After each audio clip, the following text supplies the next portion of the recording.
London, autumn of 1986. The BBC headquarters buzzed with nervous energy that afternoon. Cameramen moved cables across the polished studio floor, producers whispered over clipboards, and behind the large wooden doors of Studio 4, a legend was about to walk in. Freddie Mercury, dressed in an impeccably tailored cream jacket and dark aviator glasses, arrived with the confidence of a man used to commanding stadiums. Yet the air felt different today. This wasn't a concert. It was an interview, a quiet, one-on-one conversation that would reveal more about the man behind the spectacle than any song ever could. The young journalist assigned to conduct the interview, Emily Carter, was barely 24. Fresh out of university, she had grown up listening to Queen on her brother's record player, dreaming that one day she might meet the man whose voice could lift entire crowds to tears. But dreams don't prepare you for reality. When Freddie entered the room, Emily's hands trembled so badly that her notes fluttered to the floor like nervous birds. She knelt to pick them up, her face flushed red, whispering apologies that no one could quite hear. Freddie paused, watching her with quiet curiosity. The cameras weren't rolling yet, but everyone in the studio felt the tension. The director looked annoyed, the assistant producer checked his watch, and Emily, frozen in embarrassment, could hardly breathe. Freddie removed his sunglasses slowly, revealing eyes that were far softer than the world imagined. There was no arrogance in his expression, only an almost childlike empathy. He noticed her shaking, noticed the way her lip quivered, and something inside him shifted.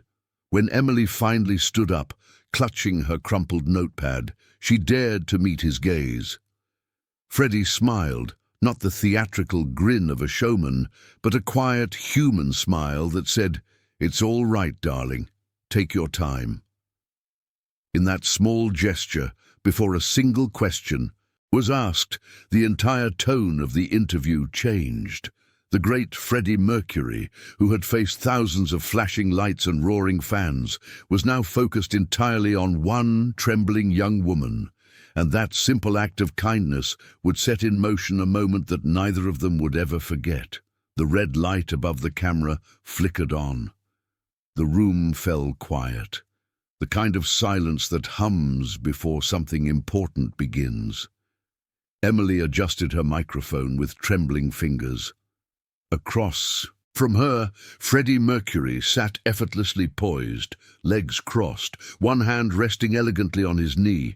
He gave a quick glance toward the director, then back at her, a look that seemed to say, "Whenever you're ready."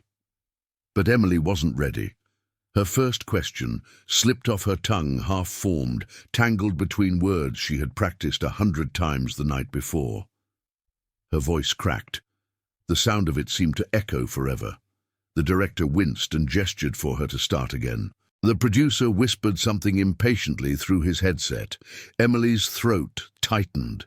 She looked down at her paper, trying to find the right sentence, but the lines blurred into meaningless scribbles. For a brief moment, the entire studio seemed to turn against her. The lights felt hotter, the silence heavier, the pressure unbearable. Freddie could have laughed, rolled his eyes, or asked for another interviewer. Everyone expected him to. After all, he was Freddie Mercury, sharp-tongued, famously demanding, never one to tolerate chaos, but instead, Freddie did something no one expected. He leaned back in his chair, folded his hands, and didn't say a word. He simply watched her, his gaze steady and kind, allowing the silence to stretch, not in judgment but in understanding. The room, so tense moments before, began to shift. The crew stopped moving. The director lowered his hand. Freddie's silence wasn't cold, it was protective. It gave Emily a space to breathe, to gather herself, to realize that she was safe. After a long pause, Freddie leaned slightly forward and spoke, his voice gentle, almost playful. "You know, darling," he said, "you don't need to rush. I'm not going anywhere." The tension broke like glass. The room exhaled collectively. Emily lifted her eyes, startled by his warmth, and saw not the rock god the world adored, but a man who understood what it meant to be terrified in front of strangers.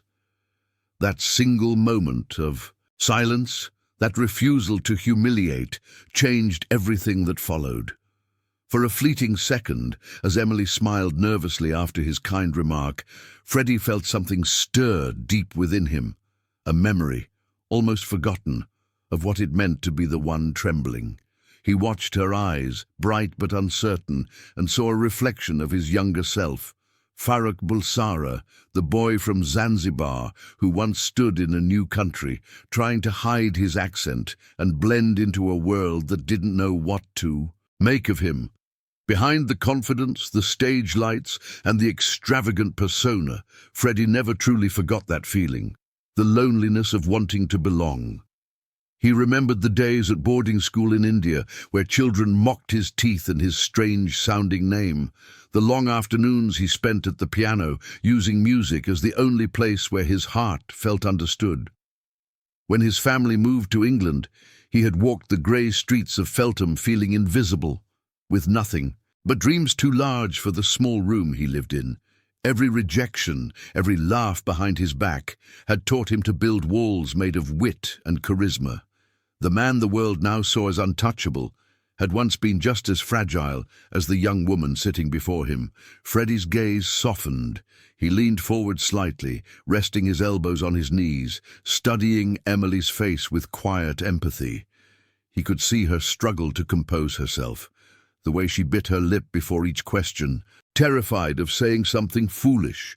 It reminded him of the first time he stood before a microphone, hands shaking so violently he could hardly hold the stand. That day, he'd decided to perform through the fear, to turn it into art. And now, watching her, he realized he had a chance to pass that lesson on. Without breaking eye contact, Freddie spoke gently. "You know, darling," he said, "when I started, I was terrified too. But I learned something. Nerves mean you care. And when you care, magic tends to happen." His words weren't rehearsed. They came from somewhere true. The crew members, pretending not to listen, glanced at one another. In that moment, it wasn't superstar and journalist anymore. It was two souls who understood what it meant to stand trembling in the light. The camera crew was ready to move on, eager to reclaim control of the schedule that had already drifted off track. But Freddie wasn't done.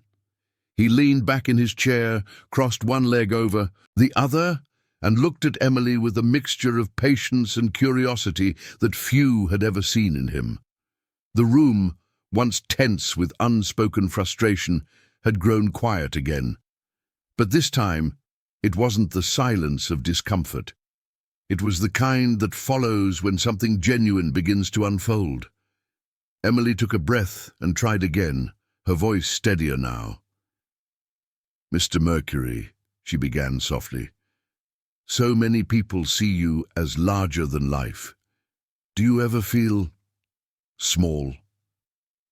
The question hung in the air, like a delicate note. Even the director froze, waiting to see if Freddie would be offended. Instead, Freddie chuckled, a low, warm sound that seemed to fill the studio with ease. "All the time, darling," he said, his eyes gleaming with honesty. "Every time I take off the makeup and the lights go out, I'm as small as anyone, maybe smaller." The interviewer blinked, surprised by his openness. Freddie continued, his tone calm and reflective, without the showmanship the world knew so well. "People think confidence means never being afraid," he said, "but that's rubbish. Confidence is just fear, managed beautifully." A few people behind the cameras smiled quietly. Someone exhaled in relief. For a brief, shining moment, the interview stopped being about Queen or fame or rock and roll. It became something far more human. Freddie noticed Emily's eyes welling with emotion. He reached across the small coffee table and gently touched her hand. "You're doing fine, my dear." "Truly," he whispered. "You don't have to prove anything to me. Just talk. I'm listening." It was such a simple gesture, yet the weight of it froze everyone in the room. The great Freddie Mercury, a man who could command thousands, was now teaching the world's smallest stage, a single trembling heart, what grace looked like. Cameras kept rolling, but for those few minutes, it wasn't an interview anymore. It was a lesson in humanity. When the recording resumed, something subtle, yet undeniable, had changed. The timid reporter who had walked into the studio an hour earlier was gone. Emily sat a little straighter now, her voice steady, her breathing calm. Freddie's kindness had dismantled the invisible wall of fear that had trapped her, and in its place grew something new, confidence, quiet and sincere. The next question she asked didn't come from a script or from her trembling notes. It came from her heart. "Freddie," she said softly, "when you stand on stage, and thousands of people are watching you, do you ever think about who you were before all this?" Freddie's lips curved into a slow smile. "Every night," he replied. "Before I go on, I remind myself that I was once a boy who didn't believe anyone would listen. That's why I sing the way I do, to prove to that boy he was wrong." The studio for a moment forgot it was filming. The crew stood silent, moved by the rawness of his words. Freddie wasn't performing now. He was remembering. Emily leaned in, no longer fearful, and the questions began to flow naturally. What had started as an interview turned into a conversation, one that peeled back layers of fame and revealed the man who lived beneath the crown. Freddie spoke about loneliness, about how applause sometimes faded too quickly, about the strange ache of being loved by millions but truly known by so few. "That's why I treasure moments like this," he said, looking directly at her. "When someone asks not about the show, but about the soul." The shift in the room was almost sacred. The sound engineer, who had seen countless interviews, later said he'd never witnessed anything like it, a pop icon and a nervous journalist meeting halfway between fear and understanding. Freddie had turned what could have been another routine segment into something human, intimate, unforgettable. And as the interview went on, Emily no longer tried to impress him. She simply listened, and that, perhaps, was why he opened up more than he had in years. The interview had reached a rare stillness, the kind that doesn't come from exhaustion, but from emotional truth. Emily's nerves were gone. She wasn't just interviewing anymore. She was listening with her entire soul. Freddie, relaxed, yet profoundly focused, sipped from a cup of tea that had long gone cold. His voice carried a new gentleness, stripped of the stage armor that had always protected him. And then, without warning, he said something that would mark not only her career, but her life. He leaned slightly forward, his gaze distant, almost as if he were speaking to himself. "You know, darling," he said softly, "people spend half their lives trying to be perfect, when all the beauty is in the cracks." The sentence floated in the air like music, quiet, fragile, but unforgettable. Emily blinked, unsure if she'd heard him right. "In the cracks?" she asked timidly. Freddie nodded.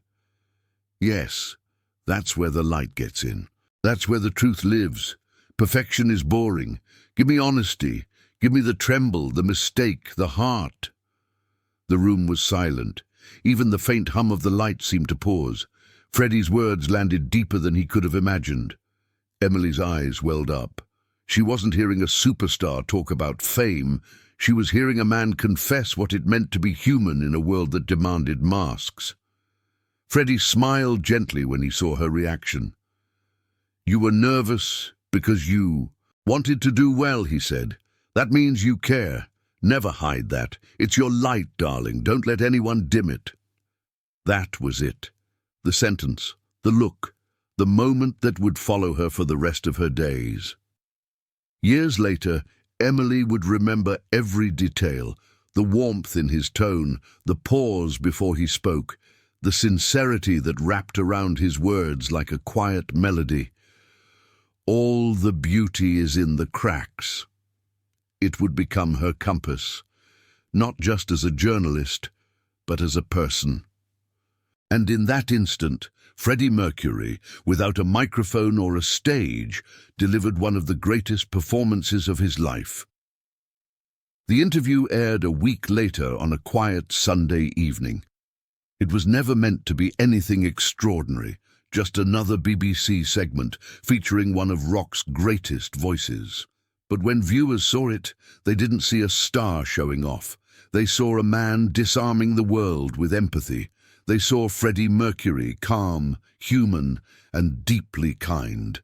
The conversation spread quietly at first, whispered about in production rooms, replayed in journalism schools, and eventually cherished as one of the most intimate interviews of his career. Emily, still overwhelmed by what had happened, began receiving letters and calls from strangers, journalists, musicians, students, who said the interview had touched them. "You captured the real Freddie," one wrote. "You showed the man, not the myth." She smiled every time she heard those words because deep down, she knew it wasn't her who had revealed him.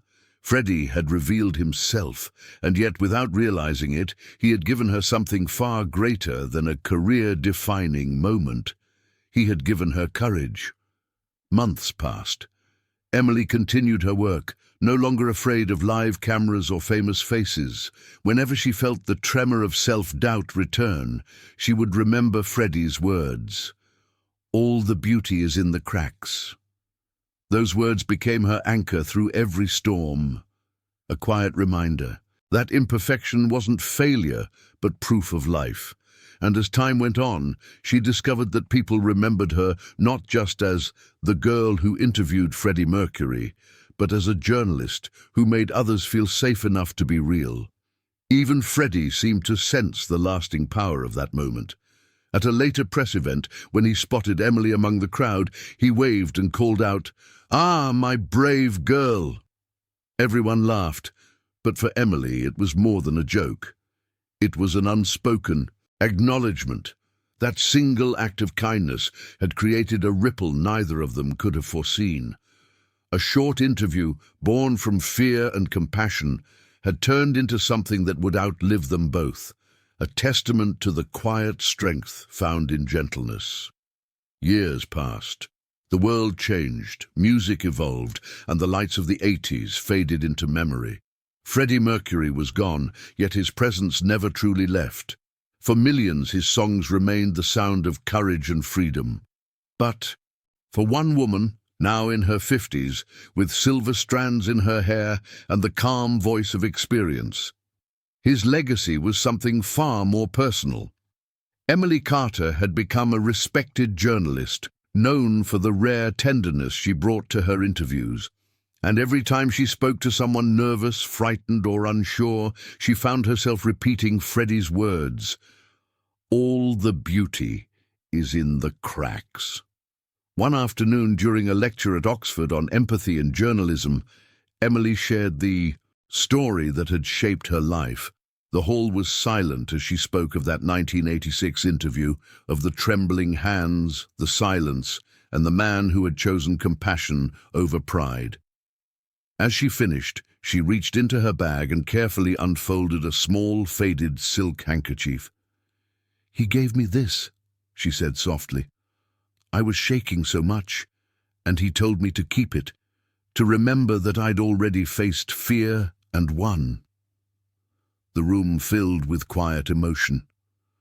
For a few moments, even decades after his passing, Freddie Mercury seemed alive again, not on stage, but in spirit. Emily placed the handkerchief on the podium beside her notes. "We often think greatness is loud," she said, her voice trembling just slightly. "But that day, Freddie showed me that the truest greatness is gentle. It doesn't shout, it listens." The audience rose to their feet in silence, not to applaud fame, but to honor kindness. Tears shimmered in the eyes of students who hadn't even been born when Queen ruled the world. They saw, through her words, the human heartbeat behind the legend. When the lecture ended, Emily lingered in the empty hall. She looked at the old silk handkerchief and smiled through her tears. Outside, the late afternoon sun streamed through the tall windows, and for a fleeting second she could almost hear him. That unmistakable laugh, that fearless joy.